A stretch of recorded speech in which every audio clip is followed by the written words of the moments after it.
সুপ্রিয় শিক্ষার্থীবৃন্দ, অনলাইন ক্লাসে সকলকে স্বাগতম। আমি ললিত কুমার বৈরাগী, সহকারী শিক্ষক, এসি নর্থ কালাগাছি উচ্চ বিদ্যালয়। আজ আমরা শ্রেণী নবম দশম বিষয় রসায়ন অধ্যায় ষষ্ঠ পাঠ 6.1.2 এবং 6.1.3 নিয়ে আলোচনা করব। মোল এবং আণবিক সংকেত নিয়ে আলোচনা করব। গত ক্লাসে আমরা মোল কি, মোলের বিভিন্ন বিষয় নিয়ে আমরা আলোচনা করেছি। মোলার গ্যাস এর আয়তন, অণুর আণবিক ভর বের করার পদ্ধতি, এসব বিষয় নিয়ে আলোচনা করেছি। আজ আমরা মোল এবং আণবিক সংকেতের মধ্যে কি সম্পর্ক এটা নিয়ে আলোচনা করব। প্রথমে আমাদের জানতে হবে মোল কাকে বলে। কোনো পদার্থের আণবিক সংকেত থেকে প্রাপ্ত আণবিক ভরকে গ্রাম এককে প্রকাশ করলে যে পরিমাণ পাওয়া যায় তাকে এক মোল বলা হয়। আর আণবিক সংকেত হলো একটি যৌগের যে পরমাণু আছে তাদের পরমাণুর সংখ্যা প্রতীকের পাশে ডান পাশে নিচে বসাইয়া আণবিক সংকেত লিখতে হয়। অর্থাৎ সংকেতের সংজ্ঞা হলো একটি যৌগের মধ্যে, মানে অণুর সংক্ষিপ্ত রূপ, যৌগের মধ্যে কয়টি অণু আছে সেটা প্রকাশ করাকেই বলা হয় আণবিক সংকেত। যেমন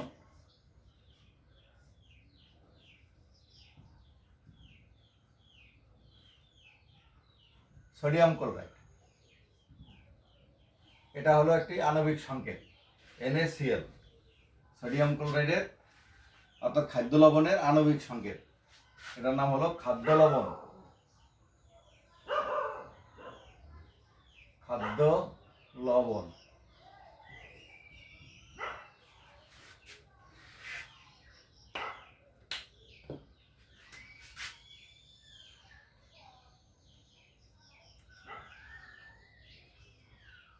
আমি খাদ্য লবণের একটি সংকেত লিখেছি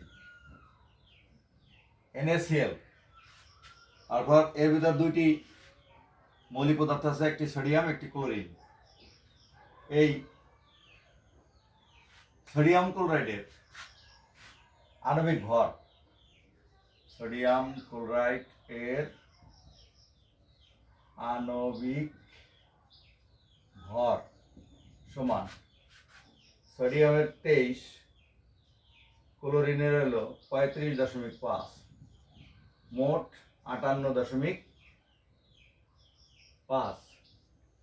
এটাকে আমরা যখন গ্রামে প্রকাশ করব 58.5 গ্রাম, অর্থাৎ 1 মোল সোডিয়ামের আণবিক ভর হলো, তাহলে লিখতে পারি, সুতরাং 1 মোল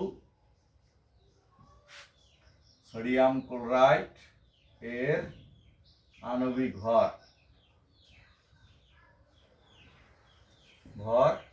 সমান 58.5 গ্রাম। আমরা গ্রাম এককে প্রকাশ করছি, তাহলে 1 মোল সোডিয়াম ক্লোরাইডের ভর 58.5 গ্রাম। ঠিক একইভাবে আমরা 1 মোল কার্বন ডাইঅক্সাইড এর ভর লিখতে পারি কার্বন 12, অক্সিজেন 16 গুণ 2, অর্থাৎ 12 যোগ 32 সমান 44 গ্রাম। তাহলে 1 মোল কার্বন ডাইঅক্সাইডের ভর 44 গ্রাম। আমরা এভাবে মোল ও আণবিক সংকেতের মধ্যে একটি সম্পর্ক খুঁজে পাই। মোলকে গ্রাম আণবিক ভরও বলা হয়ে থাকে। মোলকে গ্রাম আণবিক ভরও বলা হয়ে থাকে। অর্থাৎ মোলকে যখন গ্রাম এককে প্রকাশ করা হয় তখন এটাকে গ্রাম আণবিক ভর বলা হয়। এবার আমরা একটি সংকেত থেকে আর কি কি তথ্য পাই সেটা আমরা একটু আলোচনা করব।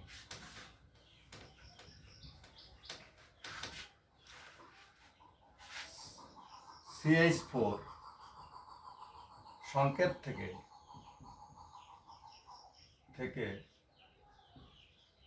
যে তথ্য পাই তা নিম্নে আলোচনা করি।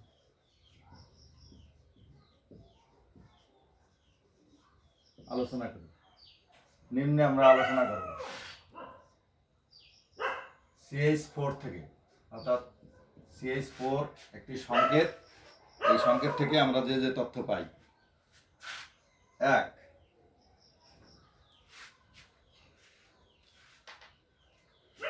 CH4 এর নাম মিথেন।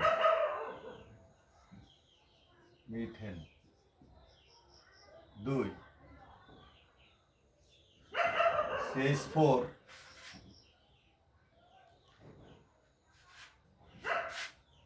মানে এক অণু মিথেনের সংকেত।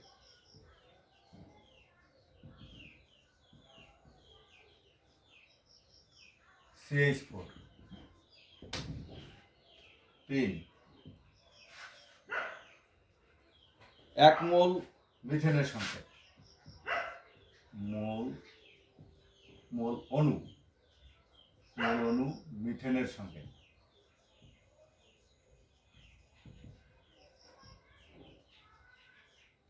CH4।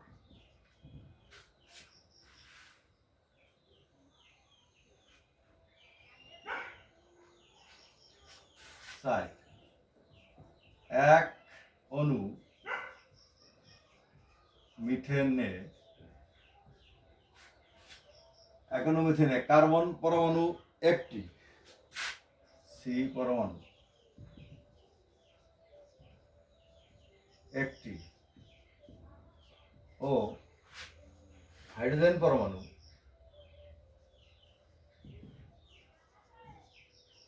চারটি।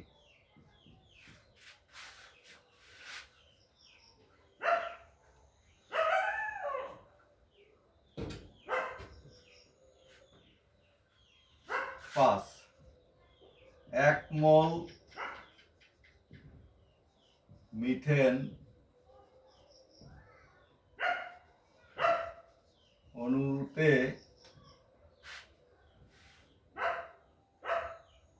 এক মোল কার্বন পরমাণু, সি পরমাণু, ও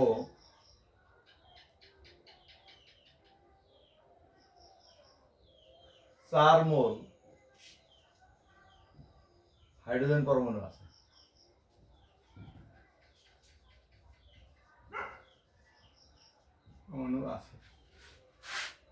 ছয়,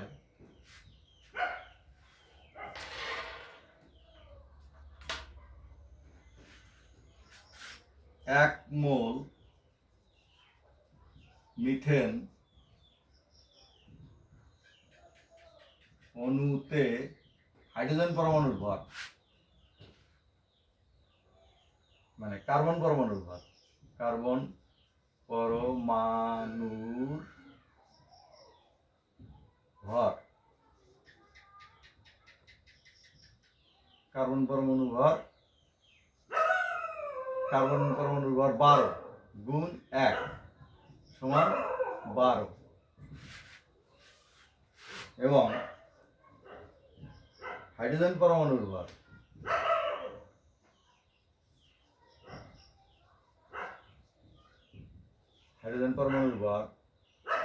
1 গুণ 4, 4।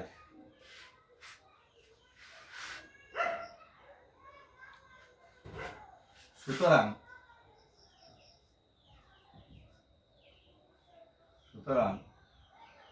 এক মোল মিথেন অণুর ভর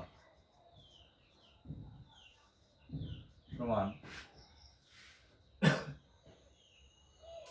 12 যোগ 4, 16 গ্রাম।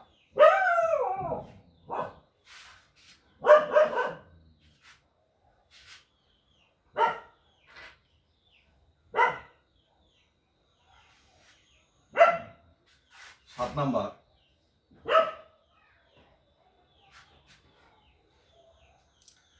এক মোল মিথেন অণুতে 1 মোল মিথেন অণুতে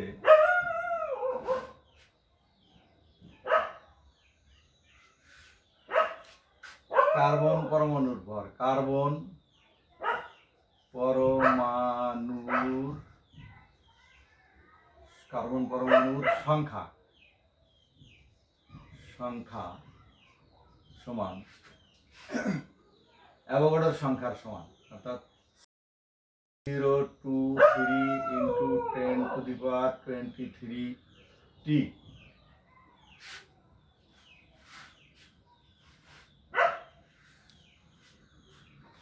3 গুণ 1 এত টি সমান হলো 6.023 into 10 to the power 23 t। এবং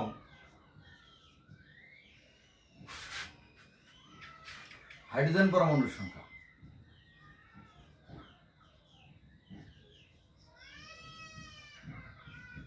সংখ্যা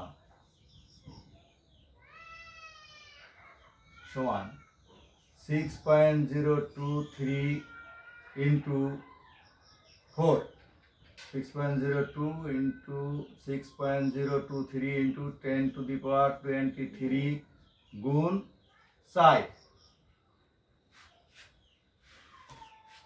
আমরা ক্যালকুলেটর দিয়ে এটা বের করে নেব। 6.023 into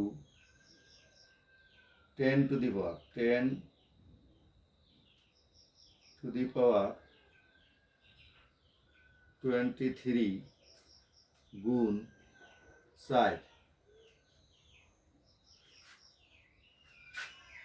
তাহলে পাওয়া গেছে 2.40 into 10 to the power 24, 10 to the power 24 t এত ঠিক। তাহলে শিক্ষার্থীবৃন্দ, আমরা CH4 সংকেত থেকে যে তথ্য পাই তা নিম্নে আলোচনা করলাম। CH4 এর নাম মিথেন। CH4 একটি সংকেত, এটার একটা নাম আছে, এটার নাম হলো মিথেন।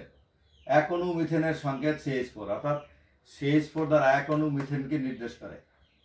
এই এক মোল অণু মিথেনের সংকেত CH4, অর্থাৎ CH4 দ্বারা এক মোল অণু মিথেনকেও বোঝায়। এক অণু মিথেনের কার্বন পরমাণু আছে একটি, হাইড্রোজেন পরমাণু আছে 4টি। এক মোল মিথেন অণুতে 5 নম্বরে 1 মোল কার্বন পরমাণু, 1 মোল আছে কার্বন পরমাণু, আর 4 মোল আছে হাইড্রোজেন পরমাণু। আবার 1 মোল মিথেন অণুতে কার্বন পরমাণুর ভর 12 গুণ 1, অর্থাৎ একটি পরমাণুর ভর 12 গুণ পরমাণুর সংখ্যা একটি, তাহলে 12। হাইড্রোজেন পরমাণুর ভর, হাইড্রোজেনের একটি পরমাণুর ভর 1, পরমাণুর সংখ্যা 4 সমান 4। সুতরাং 1 মোল মিথেন অণুর ভর, অর্থাৎ এই 12 যোগ 4 16 গ্রাম। 1 মোল মিথেন অণুতে কার্বন পরমাণুর সংখ্যা অ্যাভোগাড্রোর সমান সংখ্যা, তাহলে 6.02 into 10 to the power 23 গুণ, যেহেতু একটি পরমাণু আছে তাহলে 1 মোলের মধ্যে, তাহলে এটি হবে 6.02 into 10 to the power 23 t। এবং হাইড্রোজেন পরমাণুর সংখ্যা 6.023 into 10 to the power 23 গুণ 4, যেহেতু 4টি হাইড্রোজেন পরমাণু আছে মিথেন অণুর মধ্যে, তাহলে এটা হবে, রেজাল্ট হবে 2.40 into 10 to the power 24 t। এতটি হাইড্রোজেন পরমাণু আছে। শিক্ষার্থীবৃন্দ, নিশ্চয়ই তোমরা বুঝতে পেরেছো। এবার আমরা 6.1.3 পার্ট নিয়ে একটু আলোচনা করব। তোমরা আমার সাথেই থাকবে।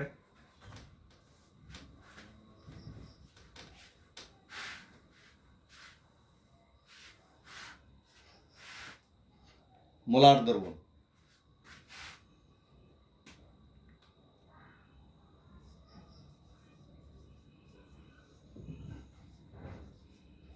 মোলার দ্রবণ। মোলার দ্রবণ কি আমরা আলোচনা করব।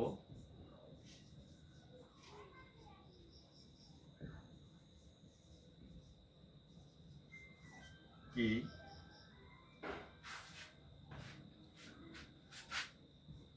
এক মোলার দ্রবণ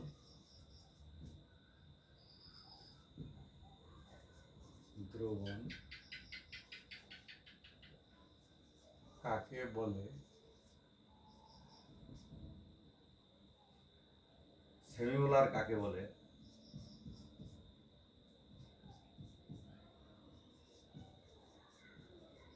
সেমিমোলার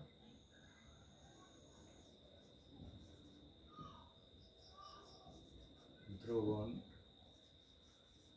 কাকে বলে, আর হলো ডেসিমোলার দ্রবণ কাকে বলে।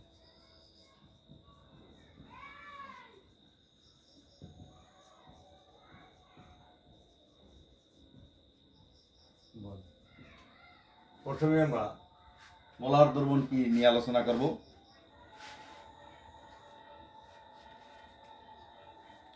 একটি নির্দিষ্ট মোলার দ্রবণ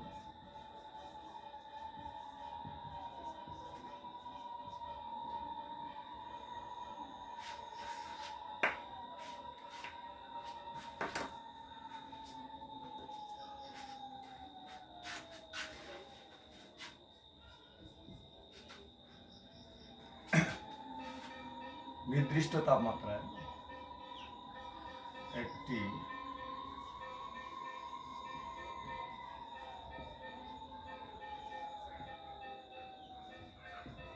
মাত্রায়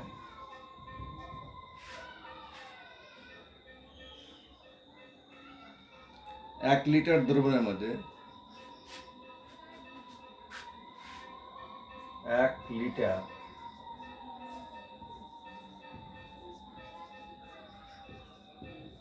মধ্যে 1 মোল দ্রব্য দ্রবীভূত থাকে।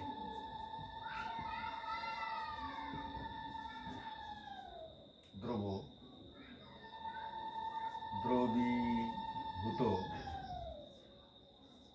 থাকে তাকে মোলার দ্রবণ বলে।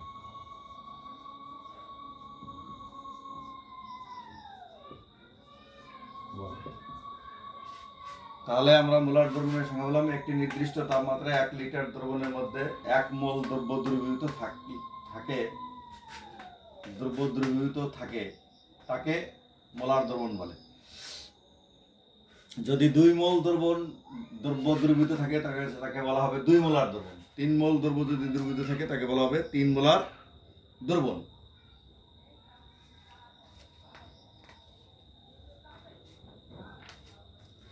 এরপর আমরা সেমিমোলার দ্রবণ নিয়ে আলোচনা করব। সেমিমোলার দ্রবণ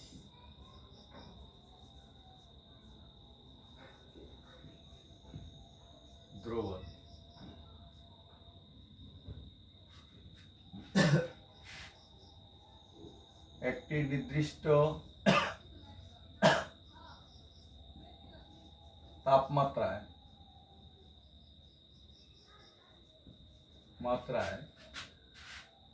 0.5 লিটার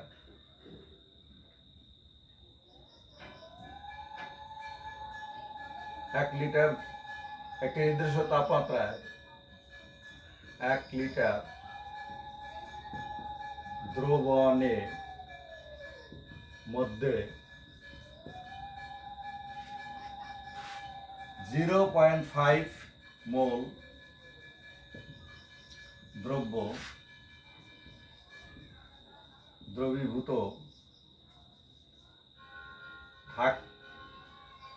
থাকে। একটি নির্দিষ্ট তাপমাত্রায় 1 লিটার দ্রবণের মধ্যে 0.5 মোল দ্রব্য দ্রবীভূত থাকে তাকে সেমিমোলার দ্রবণ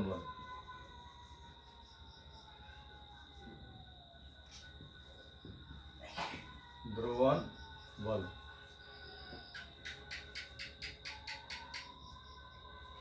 অর্থাৎ আধামূল দ্রব্য যদি দ্রবীভূত থাকে, 1 লিটার দ্রবণের মধ্যে যদি আধামূল দ্রব্য দ্রবীভূত থাকে তাকে বলবো সেমিমোলার দ্রবণ। এরপর ডেসিমোলার দ্রবণ।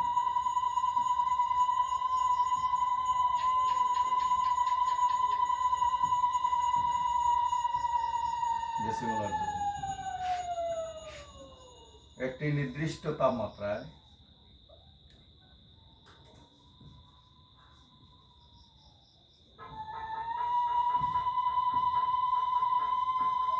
মাত্রায়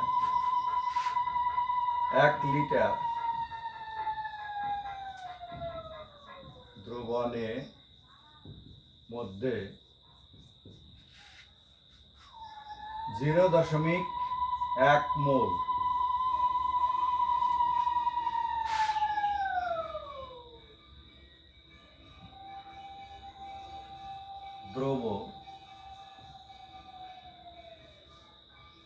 দ্রবীভূত থাকে তাকে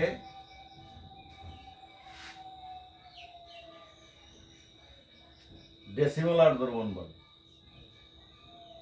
ডেসিমোলার দ্রবণ বলে। তাহলে ডেসিমোলার দ্রবণ হলো একটি নির্দিষ্ট তাপমাত্রায় 1 লিটার দ্রবণের মধ্যে 0.1 মোল দ্রব্য দ্রবীভূত থাকে তাকে ডেসিমোলার দ্রবণ বলে। অর্থাৎ 1 মোলের 10 ভাগের 1 ভাগ। আর সেমিমোলার হলো 1 মোলের অর্ধেক, হাফ মোল। তাহলে সুপ্রিয় শিক্ষার্থীবৃন্দ, তোমরা নিশ্চয়ই বুঝতে পেরেছো যে 1 মোলার দ্রবণ কাকে বলে, সেমিমোলার দ্রবণ কাকে বলে, ডেসিমোলার দ্রবণ কাকে বলে। তোমরা সবাই সুস্থ থাকবে, ঘরেই থাকবে, বাইরে বেরোলে মাস্ক পরবে আর নিয়মিত অনুশীলন করবে। সবাইকে ধন্যবাদ জানিয়ে আমি আমার অনলাইন ক্লাস সমাপ্ত ঘোষণা করছি।